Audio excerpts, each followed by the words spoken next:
did. I took about maybe a month off, to be honest with you. 3 weeks, a month off.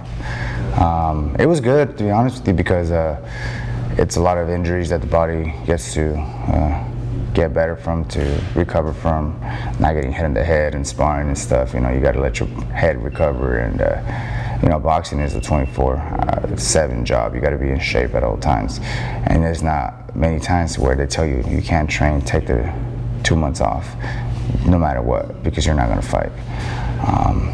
I mean, it was cool, to be honest with you, but at the same time, I knew that if I got too comfortable, I'd be too comfortable, and then it would be extremely hard to get back in shape. So I got in a couple miles every now and then, ran sit-ups, stuff at home, you know, but no sparring. That was probably one of the longest I haven't sparred, like, in my career. It was like 3 months, I think. It was a long time, so it took me a minute to get my timing back and everything, but, you know, The Stockton show, that's another one. I had an opponent, everything was ready.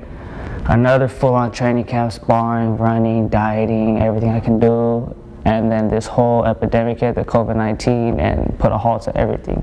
So after that, it's been a whole year, three full training camps, training in between. And this is hopefully this is the one to bring me back. Through the 5 stages of grief in like 3 hours. I went to disbelieve all of it, all 5 stages. And as I was going through it, I was like, I'm really going through the 5 stages of grief right now, because when I got the call that it was canceled, I didn't believe it. I was like, nah, no way it's canceled, nah. Because I was like, I was hearing it, everybody was hitting me up like a couple days before, or like a week before. They're like, hey, it's gonna be canceled. I asked the promoter, he was like, nah, it's gonna be good. And then when it got canceled, it was just like heartbreaking. It was just like, damn. So just a little setback. You know, it was a little depressing at first for, like, not gonna lie, for a couple weeks, 2-3 weeks, maybe even a month. I was like real down in the dumps, because everything was shut down. Everything, like, not only am I not able to fight, I have to, like, everything's closed. No one can do nothing.